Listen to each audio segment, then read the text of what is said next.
mga suliran sa kapulisan karon mao ang kakuwang sa mga tao ilabi na panahon nga subsub ang kampanya batok kriminalidad. Apan adunay usa ka grupo sa dakbayan sa Talisay nga andam mo serbisyo ug moabag sa kapulisan nga libre. Ato kining sayran sa RTV Presents ni Chona Carrion.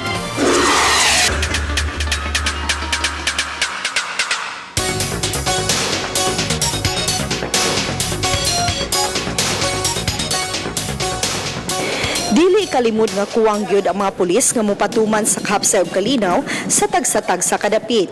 Maong nanginahanglan ang kapulisan og tabang sa ubang sektor sa Katilingban. Ang Talisay City Police Station usa sa nagkuwang og mga pulis apan adunay mga volunteers nga andam mutabang sa pagpatuman sa kahapsay ug kalinaw sa syudad. Sila ang gitawag nga R7 Unified Marshal nga gibadabanang adunay kapin 40 ka mga active members. Mo-duty sila og tag 8 ka oras matag adlaw. Adako kay tabang ang atong marshal ma'am kay kini mga marshal na to.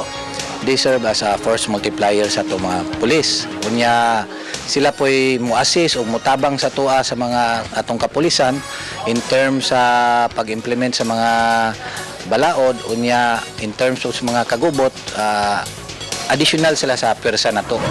Si Jose Noemi Sige, 44 anyos, usa sa labing unang miyembro sa Unified Marshal.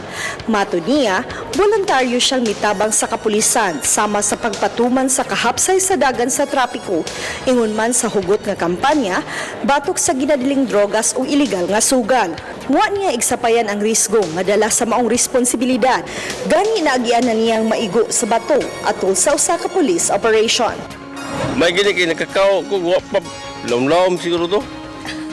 May mao mo din kaw ana gani. Nakapugong ni mga munda. Wala may makapugong kay wa mo na desisyon naman ni. Mao na migay akong kuan hantod na pa.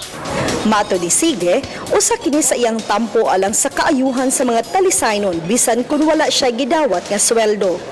Oh, bisan pag way sweldo. Wala man sweldo kay kuan. Di mo na tabang naman na mo assist naman kami may mo kuan na usay kuan sa mga pulis usay ilang kuan kami mo sa imong buhaton.